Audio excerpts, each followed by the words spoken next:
Mesdames, Messieurs les journalistes, bonjour. Bonjour à ceux qui nous suivent également sur Guira FM et sur Radio Maria. C'est le point de presse hebdomadaire de la MINUSCA. Nous revenons au format habituel, n'est-ce pas, avec les porte-paroles de la force et de la police. Les principaux points, comme vous pourrez le voir sur l'écran, nous revenons un peu sur la visite du chef des opérations de maintien de la paix de l'ONU, l'appui de la MINUSCA à la mission de sensibilisation du comité consultatif et de suivi du DDRR à Kagabandoro, qui a cours en ce moment, l'arrivée des soldats de la paix du Bangladesh et du Gabon à Bangassou, mais également du Cameroun à Berberati. Vous vous souvenez, dans cette région, les militaires du Congo doivent quitter. Il y a également le déploiement des policiers de la MINUSCA à Bangassou. Ma collègue de la police également reviendra là-dessus, ainsi que l'opération de fouille qui a eu lieu dans le camp de déplacés Ledger à Kagabandoro. Comme nous vous l'avons dit, vous vous souvenez, vous l'avez effectivement couvert, il y a eu cette visite extrêmement importante du chef des opérations de paix. Également important, voilà la visite, cette mission du DDRR, du comité consultatif de suivi. Il s'agit d'un projet pilote, je reviens là-dessus. Concernant Bangassou, où nous avons envoyé des troupes additionnelles, vous pouvez voir sur cette image une sortie d'un convoi de la force dans la ville, des entretiens entre la force ainsi que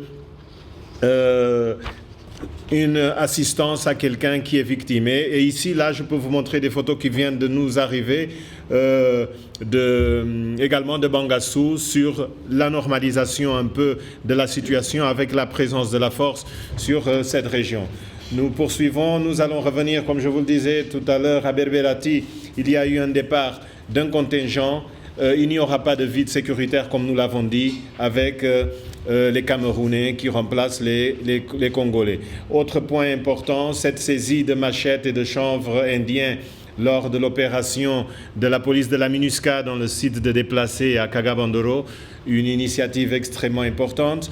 Nous terminons cette présentation par la réhabilitation des routes des axes Nana Bakassa, Bougila et Bambari Grimari, entre autres, n'est-ce pas, menés par la force. C'est grâce à ces entretiens des routes, des pistes ainsi que des ponts que l'on peut éviter des situations que vous voyez, des véhicules embourbés dans la boue. Et lorsqu'ils sont réhabilités, les casques bleus peuvent mener des patrouilles.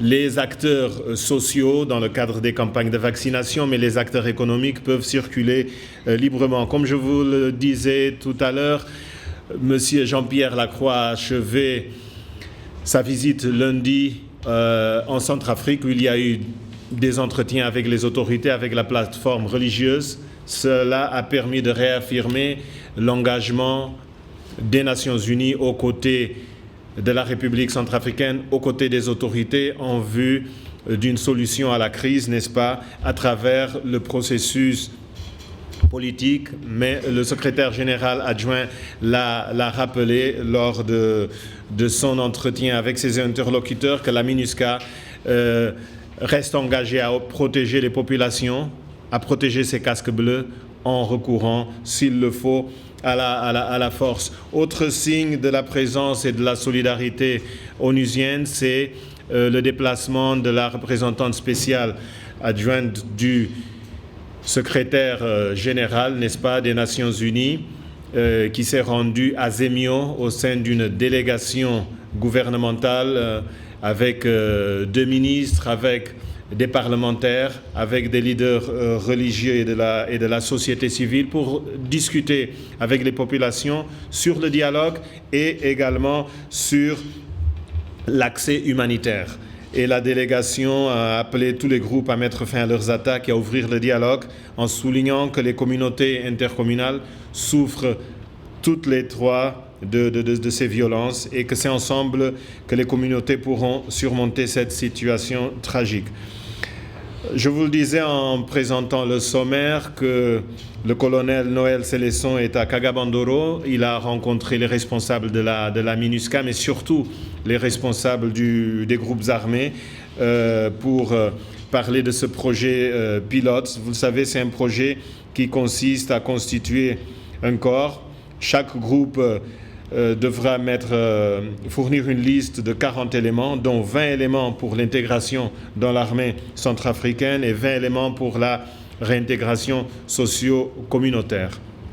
La MINUSCA, évidemment, apporte un appui technique à cette mission de Kaga-Bandoro. Toujours dans le cadre du DDR, les activités génératrices de revenus se poursuivent à Bria et ont démarré, n'est-ce pas? 2 groupes d'ex-combattants viennent de lancer des initiatives génératrices de revenus. Un premier groupe composé d'une douzaine de personnes s'est lancé dans le commerce du petit bétail. Un autre groupe dans la production et la vente de savon. En plus des activités génératrices de revenus, vous le savez, la MINUSCA a mis en place le projet de réduction de violences communautaires. Elle est en marche à Bangui, n'est-ce pas, où la 3e phase des activités de formation professionnelle vient de démarrer. Environ 600 bénéficiaires suivent des cours de formation dans le domaine de la mécanique, de l'électricité, le commerce, l'informatique, dans 5 centres de formation dans la capitale. Au chapitre des droits de l'homme, le bilan de la semaine 26 juillet, 1er août, 29 incidents d'abus et violations des droits de l'homme sur l'ensemble du territoire et 39 victimes, une baisse par rapport à la semaine précédente, mais les acteurs restent les mêmes, c'est-à-dire les groupes armés, les anti-Balaka, la FPRC, MPC, des ex-Séléka de l'UPC, du FPRC, mais également quelques agents de l'État.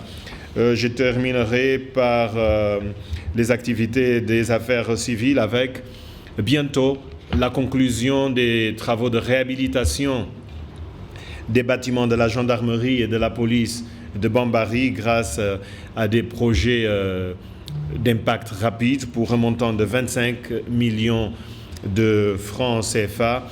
Dans le cadre de ce projet, le programme Jeunes à risque pourrait embaucher des jeunes pour nettoyer et pour maintenir les zones autour des bâtiments. Cet appui est de la MINUSCA, mais également du PNUD, en coordination avec le ministère de l'Intérieur dans le cadre de la restauration de l'autorité de l'État dans cette ville. J'invite à présent le porte-parole de la force pour son résumé de la semaine.